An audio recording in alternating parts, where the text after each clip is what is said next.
Mom is waiting for him. Mom is waiting for you. And your dinosaurs, they are all waiting for you too.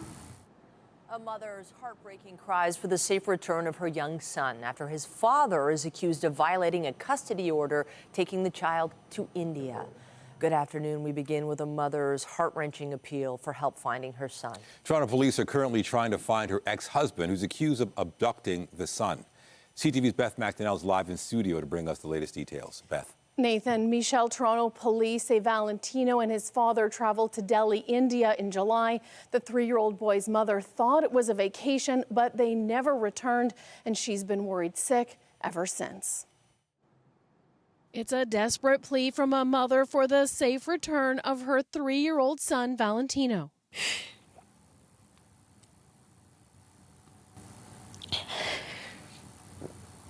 Mom is waiting for him. Mom is waiting for you.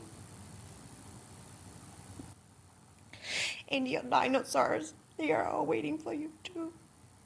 Camila Vilas Boas' emotional plea comes just hours after Toronto police revealed her ex-husband never returned to Canada from India with the boy.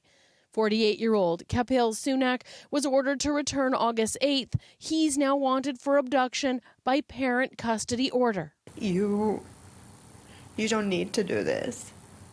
I know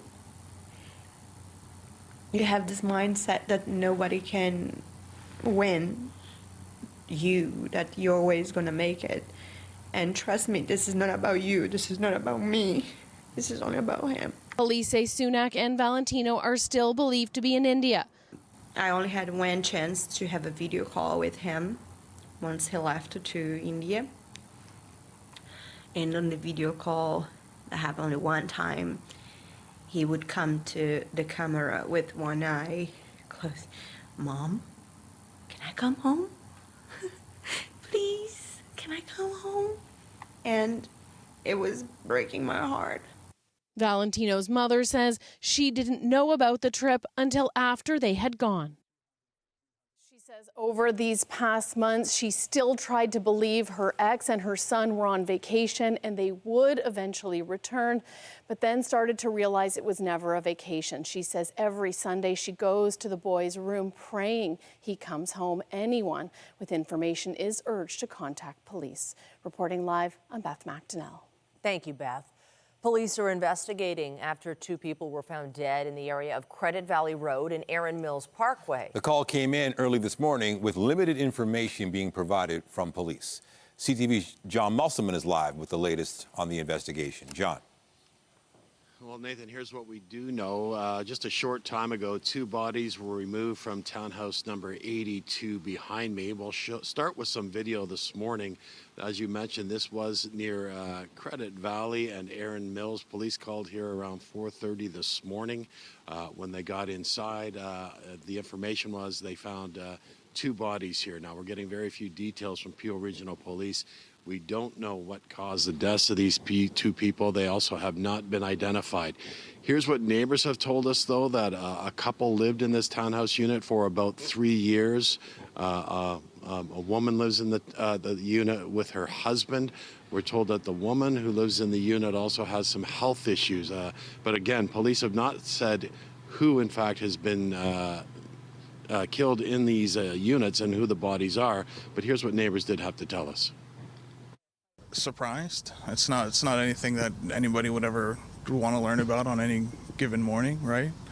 It's just unexpected. It's kind of surprising to see all the action happening this morning at like 6 a.m. In a quiet neighborhood, it's always a little bit surprising. I was not surprised. Like I said, the police have been here over the last couple of years. They've been 3, 4, maybe 5 times. Again, police have not released any information about the victims involved here. A neighbor did tell me the police were here about 9 or 10 months ago. Again, that also goes to what another neighbor said at least 3 times in the last 5 years. Reporting live from the scene, I'm John Musselman. I'll send it back to you. A police officer is in hospital after their cruiser was rammed by a vehicle fleeing a robbery in North York last night. Actually, we're going to move on to some other news, and this has to do with 3 shootings in 24 hours, which were all linked to the tow truck industry. It is the latest in a turf war that has been heating up. We want to now turn to Mike Walker, who's standing by live with the details on the situation. Mike. Well, in this latest incident, the tow truck driver, the victim in this latest shooting, suffered serious injuries. Police say their investigation is ongoing at this point, and they're trying to determine if these 3 incidents over the past 24 hours are connected. A tow truck riddled with bullet holes. Police say more than 10 shots were fired, striking the tow truck driver, a man in his 20s, who police say suffered serious injuries. I heard like about 4 shots last night, and I saw lots of police cruisers driving on the street. It happened just before 11:45 last night near Markham and Lawrence. It's the 3rd tow truck industry-related shooting in this end of Scarborough in the past 24 hours. 2 people showed up in hospital Thursday evening after police say they were shot at a tow truck yard near Markham and Passmore. And on Wednesday, a tow truck driver suffered serious injuries after a shooting at a yard near Markham and Finch. No arrests have been made in these shootings, and police are still working to determine if these incidents are connected. It's very concerning because late at night, right? So it just alarms everybody. Everybody's trying to sleep, right? My kids are in bed. Very, very sad. Something has to be done about it. In August, Toronto police launched a tow truck task force to combat the rise in violence in the industry. According to police, there have been 62 tow truck-related shootings in 2024, representing 13% of all shooting incidents in the city. Now, at this point, there's been no description for the suspects in any of these 3 shootings over the past 24 hours. We're checking in with Toronto Police, see if they'll have any updates on these incidents this afternoon. Reporting live, I'm Mike Walker. Back to you. Thank you, Mike. Now we turn to a police officer in hospital after their cruiser was rammed by a vehicle fleeing a robbery in North York last night. Officers were investigating in the area of Bathurst and Shepherd around 7 p.m. when the suspect vehicle struck the marked cruiser. 3 suspects attempted to flee on foot, but were arrested a short time later. An officer in the scout car was taken to hospital with non-life-threatening injuries. No word on any charges at this point. We turn to the story of a GTA jewelry store owner who fought back against smash and grab robbers. The brazen crime has become far too common in recent months. CTV's Scott Lightfoot spoke to the man who took matters into his own hands. At Jewelry Forever in Markville Mall, owner Jerry Serrani is often found working at his bench. That's exactly where he was one day last October when 3 people entered his small store. As soon as I saw like mask and hoodie and covering face, I knew it right away what was going on. A robbery was something he'd seen happen elsewhere, but never here in the 16 years he's owned it. And I said, no, it's not gonna happen. While I'm here, I'm not gonna sit down and watch you, break my showcases and take things. So Serrani grabbed a nearby broomstick and took a run at the thieves. The first 2 were scared off quickly. The 3rd was more persistent. Fortunately, I have the laminate on my showcase, so it's very hard to break. And he was busy with that. Like he hit it probably 12 times, and he was not successful. The entire incident took only about 15 seconds before all of the would-be robbers ran off. So what did they get? Nothing. Not a thing. He just got a little bit of beating. That's all he got. No one was ever arrested in this incident, and Serrani isn't convinced they ever will be. But incidents like it are increasing in both frequency and severity. In the same mall last December, at least 10 people smashed out the window of another jewelry store. And that same week in York Region, there was another similar scene at Hillcrest Mall. You always had just grab and run, but nothing like that coming inside, especially inside the mall, to smash and to that degree. Now, Serrani's store keeps the doors locked at all times. Customers have to be let in. It's a move meant to increase safety, but it's also decreased business. We rely on foot traffic, and a lot of customers don't feel comfortable either when they come in and they see the doors locked. Serrani says his decision to confront the criminals was an automatic reaction, one he hopes he won't have to have again. But he doesn't think the problem is going to go away anytime soon. The system has to change. The law has to change because we can't do business like this. And it's all the same kind of age bracket doing this because they know there's really no real consequences. And as long as that fear is not there, this is going to keep happening and happening. Scott Lightfoot, CTV News. The trial of an Ontario man accused of selling lethal substances online to people who use them to take their own lives has been pushed back to next year. Kenneth Law is set to stand trial on 14 counts each of first-degree murder and aiding suicide. Proceedings were due to begin in September, but court documents say the start date is now January of 2026. The reason cited is an upcoming appeal to the Supreme Court of Canada. The Crown challenged a ruling by Ontario's top court that suggests a person may only be liable for murder if they provided a person who committed suicide with a lethal substance and, quote, overbore the victim's free will. The Supreme Court agreed to expedite its hearing of the appeal given the implications for Law's upcoming trial. And we have more news in a moment, but first, here's a live look at the city this afternoon. A sun-cloud mix right now. The cooler air is moving out and more seasonal winter temperatures are moving in. And there's also some snow on the way tonight. The question is what time? Lindsay Morrison's here with a look at the current conditions. Hey, Lindsay. Hey, Nathan. And yes, that cloud that we're starting to get is the leading edge of this system that is going to bring us some snow into the evening hours tonight. So we'll talk about that. First, yes, what a difference the temperature makes today. Already, temperature-wise, we are at -4 degrees at Pearson Airport, and we're forecasting a daytime high of -1. Average temperature this time of year is -2 degrees, so feeling much closer to what we expect to feel at this point in the month of January, as opposed to that extreme cold we experienced all week long. Now, winds are light. They've also changed direction. We're tapping into more of a southwesterly flow, so that's contributing to what it feels like outside, not nearly as bitter. Here comes the cloud cover, and then later, here comes the snow. It's a big system that's impacting tens of millions of people stateside, and we too are going to get a little bit in the way of snowfall accumulation. All of those details coming up in your forecast. For now, though, Nathan, I'll send it back to you. Thank you, Lindsay. The TTC is pledging to freeze fares in 2025 as part of a bolstered operating budget in the year ahead. The board is sitting down today to debate the $2.8 billion spending plan. CTV's Natalie Johnson is at City Hall this hour with what that looks like for riders. Natalie. Hi, Michelle. This is a significant budget for the TTC. It includes an $85 million funding increase over last year. The main tenets, as you say, are a fare freeze for riders and a promise of increased service. As for what that looks like day to day, it is a pledge to run subway service every 5 minutes on lines 1 and 2 and every 6 minutes on line 4 all day, every day. Also promising to address the bunching of buses with a pilot project that would begin with the worst 11 bus routes for bunching. $50 million to fix, clean and maintain subway stations, including installing station managers who would be charged with ensuring the facilities are clean and safe. The TTC chair this morning calling it the biggest investment in the TTC in over a decade. Here is more from Jamal Myers on the vision for this plan. If we're really going to be the better way, we want people to say, okay, it's normal to have a hiccup now and then, but it shouldn't be all the time. There shouldn't be an expectation that you go on the subway and something goes wrong. We're trying to get away from that, and that's what these investments represent, so that when you're waiting for a bus, you're not going to be waiting and waiting and waiting and seeing 3 of them arrive at the same time. We want people to just have an efficient, modern, and clean and safe transit experience when they're using the TTC.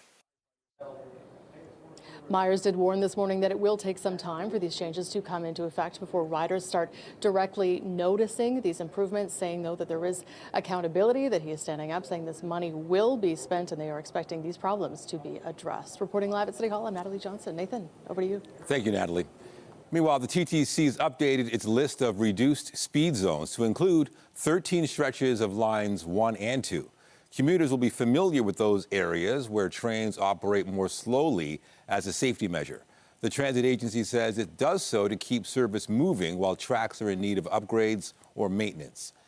And Metrolinx is advising GO Train customers of changes to service on the Lakeshore West line this weekend. On Saturday and Sunday, trains will operate on a 30-minute schedule to Aldershot GO and West Harbor GO, and some trips won't stop at Exhibition GO. Officials say the changes are being made to accommodate critical track work. Canada's labour market capped 2024 on an upbeat note. Statistics Canada released its labour force survey for December today. It shows 91,000 jobs were added nationwide last month, far exceeding economists' forecasts. There was also a surprise drop in the unemployment rate to 6.7%. Most of the jobs added were full-time. The report noted wages were up 3.8% year over year, the slowest growth since May of 2022. In Ottawa, the Liberals have set the rules for their looming leadership race to replace Justin Trudeau. The party shared the rules late last night. The Liberals say a new leader will be selected on March 9th, a few weeks before the House of Commons returns. Participants have to declare by January 23rd and will have to pay an entrance fee of $350,000.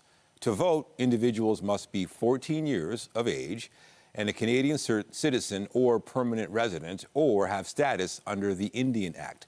They also have to register as a Liberal member by January 27th. This comes as another potential candidate says she won't be running. I was really torn about this decision because, to be frank, I think that our chances were really, really high. But the reality is I'm foreign minister at a time that is crucial in our history, and Canadians are anxious when they hear President-elect Trump saying and restating again his threats and his also entire rhetoric regarding the 51st state. So I decided to put my country first, and I decided to do my job. While the Conservatives remain well ahead in the polls, whoever wins the Liberal leadership will become Prime Minister, at least until the next election. And the Prime Minister was in Washington yesterday for Jimmy Carter's state funeral, but he also took the opportunity to repeat Canada's case against threatened terrorists by the incoming Trump administration. We create jobs on both sides of the border. We create growth. We create opportunities for investors and business people, continuing to work together and avoiding unnecessary tariffs on goods and products from Canada is in our interest to continue to move forward, both from an American perspective and a Canadian perspective. So we're going to continue to stand up for the interests of workers and consumers on both sides of the border, because there is no relationship in the world like that between Canada and the United States as defined by a win-win for both of us. Earlier in the day, the PM also said Canada would be prepared to respond to any tariffs levied by Washington when Trump takes power. As for the president-elect calling Canada the 51st state, Justin Trudeau weighed in once again, saying that is never going to happen. Well, we turn now to the devastating wildfires burning out of control in California. At least 10 people are now confirmed to have died, while thousands of homes have burned to the ground. We each walked out with 2 pairs of clothing changes, and that's all that we have. Everything that we know and love is gone. Not just this house, my whole city gone, man. The whole thing, like everything, my whole neighborhood, everything that I grew up to love and know is burnt up. Many residents are returning to find entire neighborhoods reduced to rubble. Meantime, crews continue to battle the fires from both ground and the air. The fire fight is expected to get more tricky today as winds pick up once again. Ontario and other provinces have sent or offered assistance, and now Ottawa has authorized help from Canada's military. The Minister of National Defence, Bill Blair, said this morning, "I have approved a request to deploy Royal Canadian Air Force assets to transport firefighters, equipment, and other resources to California to assist in fighting the devastating wildfires. The Canadian Armed Forces stand ready to transport personnel and equipment to support our American neighbors." Prime Minister Trudeau said Canada's got California's back. And CTV's Scott Hurst is following all of the latest developments and joins us with more. Scott, these wildfires have been raging for many days, leaving a path of complete devastation. Are fire crews making any progress? Nathan, the images coming out of LA have been truly heartbreaking, and the stories just devastating to hear. Families losing their homes and people losing their businesses. And we did get an update on the firefight overnight from officials just a short time ago, saying crews have been able to make some progress, significant gains on the spread of some of the major fires, but containment remains far out of reach. And at the same time, as they battle these few major fires through the night, there were spot fires too that crews had to quickly put out, as well as, of course, the winds are still an issue, even though they have relatively gotten calmer, and the conditions remain tinder dry. So if a spark flies up and goes somewhere else, it could easily spread. So crews not only battling the big fires, but overnight have had to deal with other spot fires throughout communities as well. But progress has been made as crews try to take advantage of favorable weather conditions. But as you mentioned, meteorologists are warning the reprieve could be short-lived, as the Santa Ana winds are expected to pick back up soon, later today, and also pick back up significantly for much of next week. As you mentioned, as many as 10,000 homes and buildings have been destroyed, 10 people killed at this time. However, both those numbers are expected to increase over the next couple days and weeks. The fire in Pacific Palisades, the destructive fire that has really reduced much of that community to rubble, already described as the most destructive in LA County history, is now at about 6% contained. May not seem like much, but compared to yesterday, it was still sitting at 0% contained. So that shows that some progress has been made on slowing the spread, but with only 6% contained, Nathan, the containment effort remains far out of reach at this time. So these fires continue to threaten many homes and communities in and around LA. Yeah, I mean, it looks almost impossible to contain, and hopefully they get this done. Canada has pledged to help. What are you hearing about that? Yeah, the images really look apocalyptic at this time, but more help is on the way from Canada. But we're also learning that one of the assets that had been deployed from Quebec, the water scooper you see right here, it's been forced to be grounded after it struck a civilian drone. The aircraft sustained wing damage and remains out of service. The pilots apparently didn't realize that they had sustained wing damage until they landed at Van Nuys Airport. Fortunately, no injuries have been reported. It is being prioritized to get it back up and running very quickly. And according to the LA County Fire Chief, Anthony Maroney, it is hopefully going to be back in service by Monday.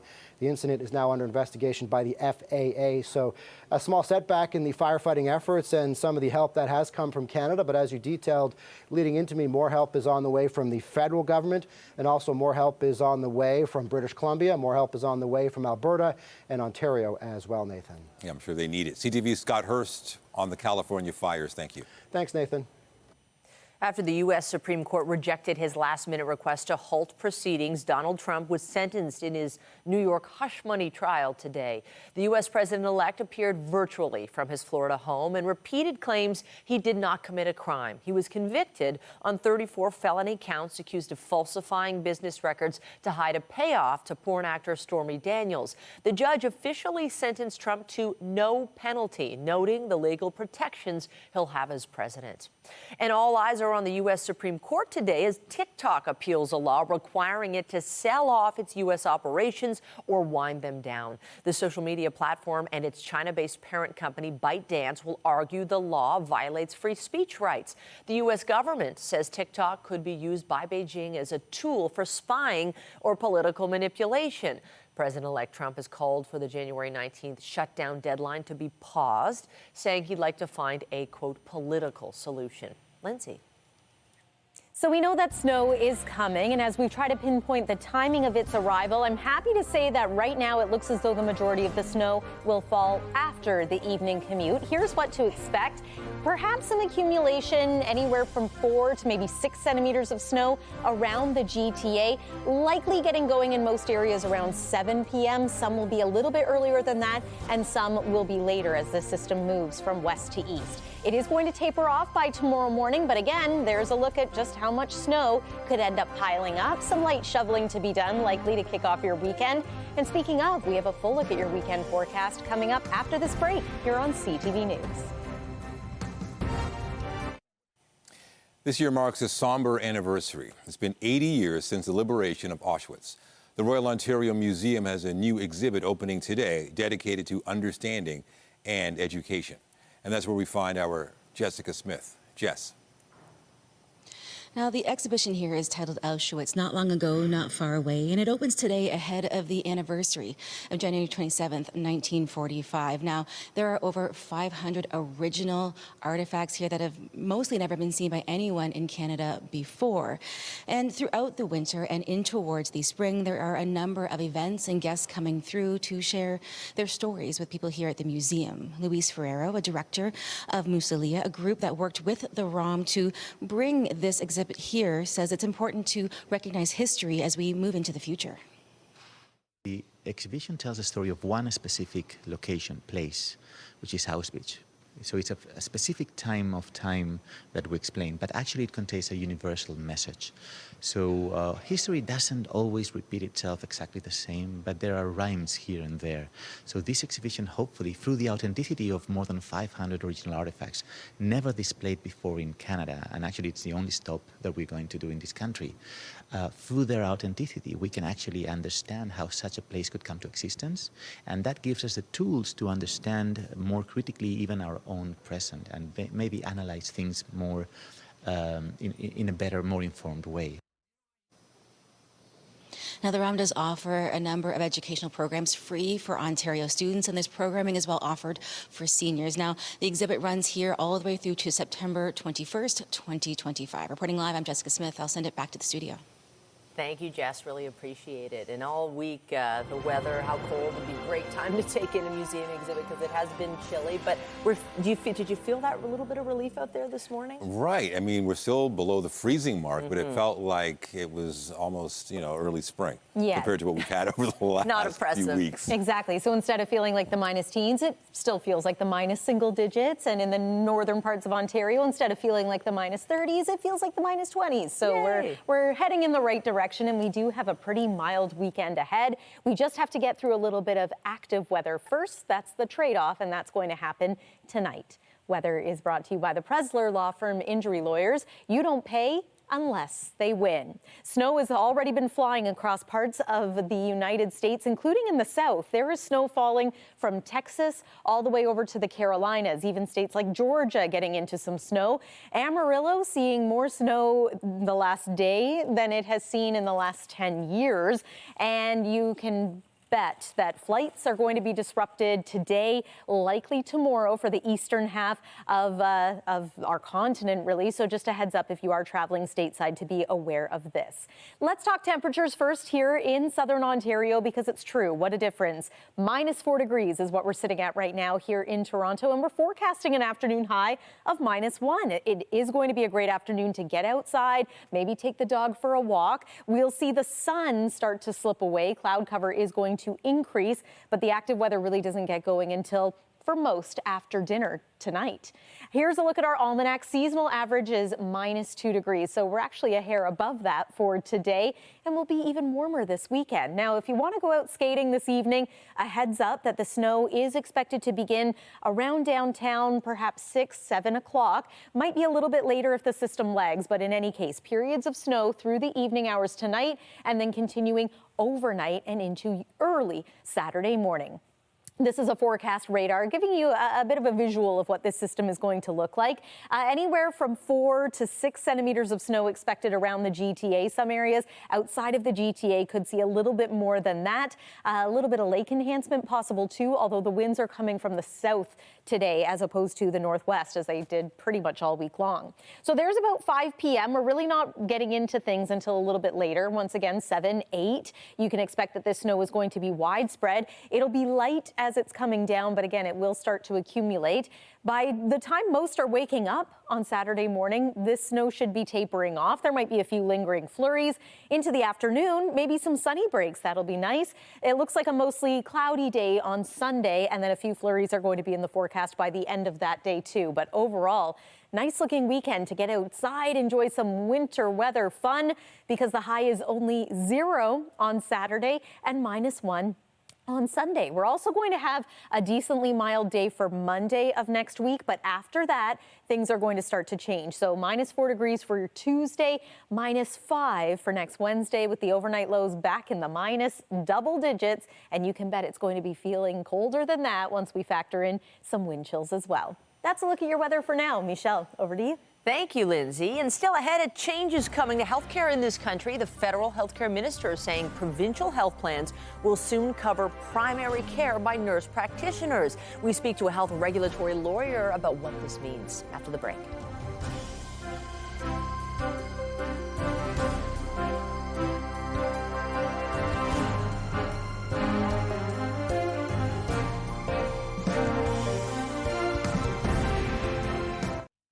Well, I'm sure you're well aware the family doctor shortage continues to be an issue in this country as many Canadians just do not have a primary physician.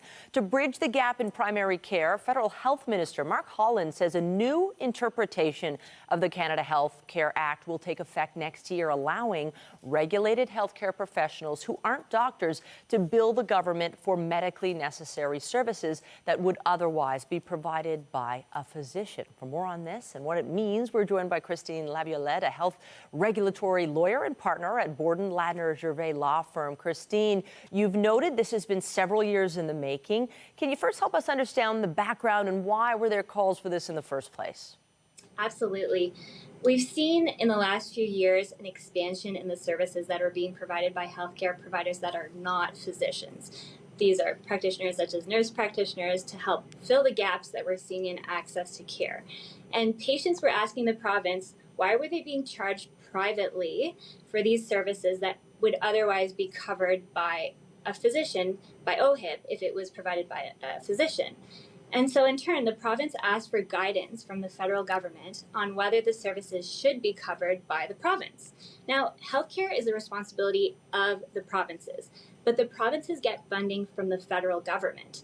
And in order to get that funding, the Canada Health Transfer, they have to comply with the Canada Health Act. So it's important for the province to know what they need to do to comply with the Canada Health Act so that they can get their healthcare funding. We appreciate you breaking this down for us. So this new interpretation of the Canada Health Act would take effect next year in April of 2026. And what will that mean for people? But can you maybe give us a sense of what that means for patients when they need help? Absolutely. So what the letter sets out, it explains that there's going to be a policy called the Canada Health Act Services Policy.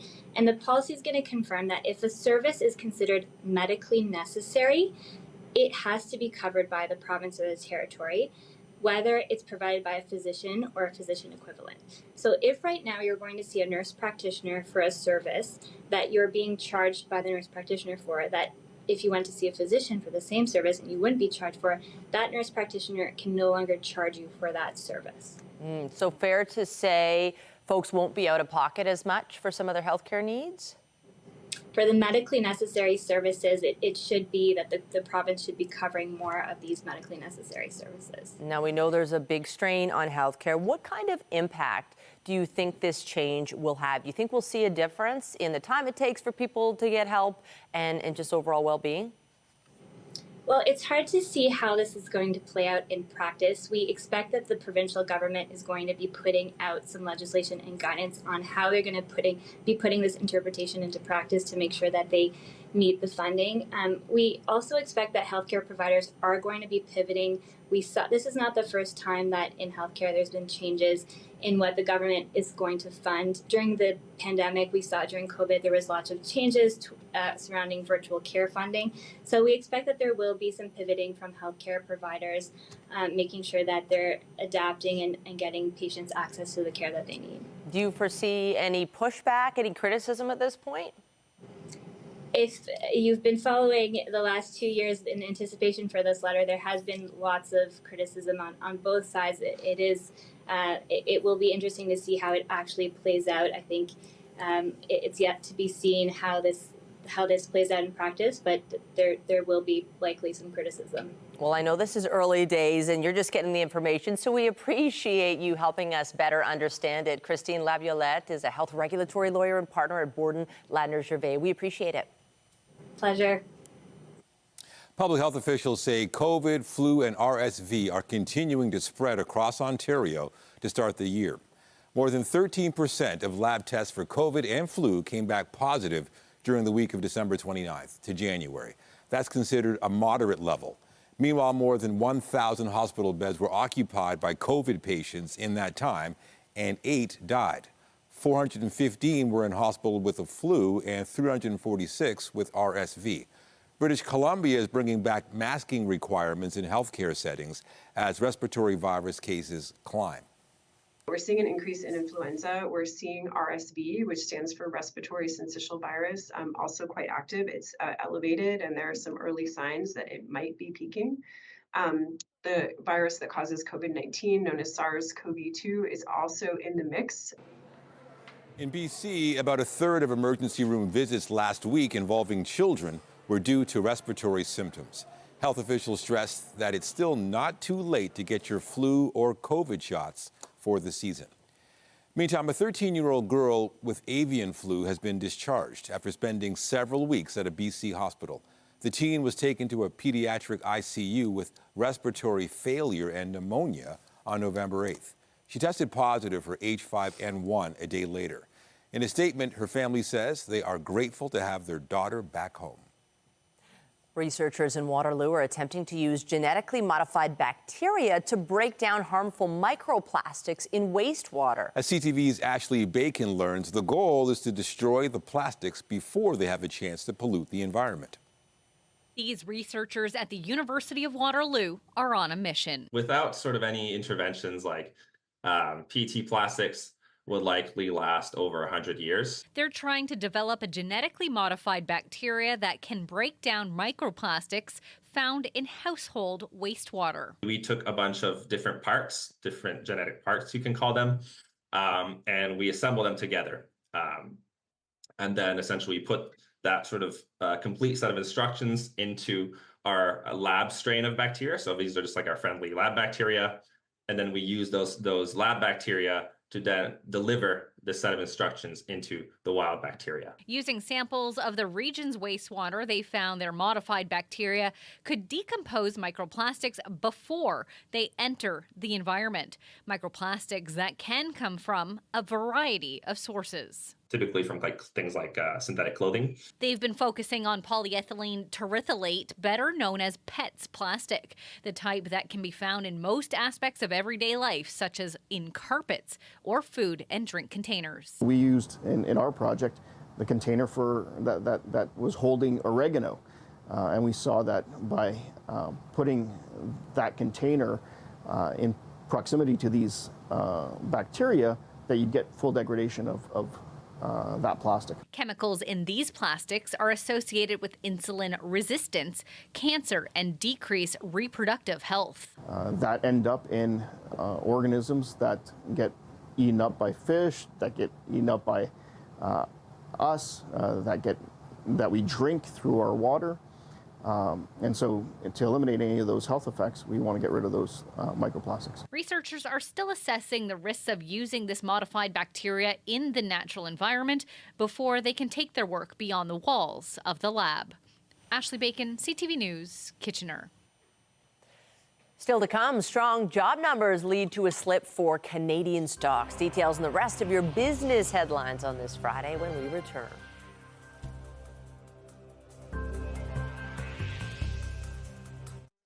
Stocks fell in early trading after strong jobs numbers in the U.S. raised fears the Federal Reserve will be slow to cut interest rates. Andrew Bell of B&M Bloomberg brings us the latest in business.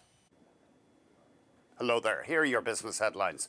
Investors fear that continued economic strength in the U.S. means fewer interest rate cuts this year. U.S. and Canadian stocks fell in morning trading. That's after America added more than 250,000 jobs in December, ahead of forecasts. However, wage growth was slower than expected. Canadian employment rose by about 90,000, much more than expected. And that came after a weak 2024 for the labour market. Aritzia shares jumped 11% to a record high. The fashion retailer, which is expanding its U.S. presence with new flagship stores in New York and Chicago, increased its sales forecast for the year. The CEO, Jennifer Wong, says revenue in the U.S. increased 24% in the company's latest quarter. And finally, shares in Delta Airlines surged 10% after the carrier's profit beat estimates, amid strength in the U.S. market and overseas. The CEO, Ed Bastian, says, quote, the supply-demand balance is as good as I can ever recall it being as we look into 2025. That's the latest in business. I'm Andrew Bell of BNN Bloomberg. Later this month, the province is launching a home renovation program offering rebates for energy-efficient upgrades. Similar programs have been offered in the past, but if you take part in them, you need to make sure the one you sign up with is legitimate. CTV's Pat Foran has this consumer alert. Uzair Shahid of Kingston says he was on Instagram last January when he saw an ad for a government rebate program. He filled out a form and was contacted the next day. He said, okay, we are from Provincial Smart Home Company.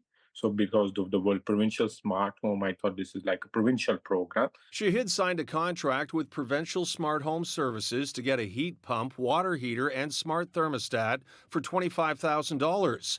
Along with gift cards, he was promised a $7,500 rebate, 0% financing, and a 10-year protection plan. Despite calling the company for months, the rebate never arrived. A rebate never came in. Gift card, $200, never came in. We don't have the rebate from the government. John Pinto and Roberta Sterling of Cambridge signed a similar contract with the same company. They also never received their rebate. And the 0% financing has now risen to 15%, meaning they owe much more than they thought. Now we owe them like almost $40,000. I was told it's going to be 0% for the entire loan period. Gary Gill of Brampton also signed a contract with Provincial Smart Home Services. He says he was promised $10,000 in rebates that he never received. Provincial is vanished, so we don't know where they are. Consumers are trying to get service from them or question their contracts and unable to locate the company, and we're unable to locate them as well. The Better Business Bureau says Provincial Smart Home Services appears to have gone out of business, but their contracts now belong to a financing company which still wants to get paid. These businesses will sell the finance piece to another party, a finance company, and then the consumers are obligated to that party to make those payments. The contracts are held by Finance It, the company told CTV News. Finance It operates independently as the lender and is not directly involved in the services or products provided by any merchant partner. The company said Provincial Smart Home Services is no longer an active merchant partner of Finance It. Those in long-term contracts say they've been left with more questions than answers. Pat Foran, CTV News.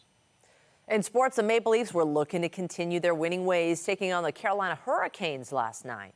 Chatfield fans on it. Here comes Nylander again. Another breakaway. William Nylander in scores. The Leafs jumped out to an early 2-0 lead in the first period, but the Hurricanes battled back to win 6-3, ending the Leafs' 5-game streak. The Buds return to action tomorrow against the Vancouver Canucks. And on the court, the Raptors visited the league-leading Cleveland Cavaliers last night. Boucher, the extra pass, Mitchell in the corner, Walter. Excellent job. The Raptors led this one for most of the night, but the Cavaliers took control in the fourth quarter to win the game 132-126. Scotty Barnes had 24 points for the Raptors, who've now lost 15 of their last 16 games. They're back in action tomorrow against the Detroit Pistons. Turning to off-season baseball news, the Blue Jays have avoided arbitration with Vladimir Guerrero Jr. The Jays have announced they have agreed to one-year contracts with all 7 of their arbitration-eligible players. For Guerrero, it's a one-year deal worth $28.5 million U.S. That is $8.6 million more than he made last season. Guerrero hit 30 homers and drove in 103 runs in 2024. Coming up, the Ontario Snowboard Slopestyle Series is happening this weekend. We have a preview of how snowboarders are preparing.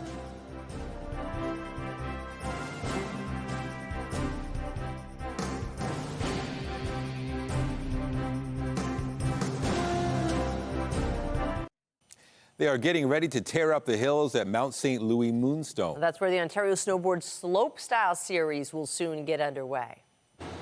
Really excited to be back at Mount St. Louis. They have the best snowmaking. They're going to make the best course we'll have this season in our Ontario Series events. We're going to start doing national events and international events, so it all starts here. We're going to have a fun weekend. That's Canadian snowboarding legend Trevor Niblett, who has now moved on to coaching, and he's going to be part of this weekend's event. It's being held at the Junkyard Terrain Park and will feature some of the best boarders in our province.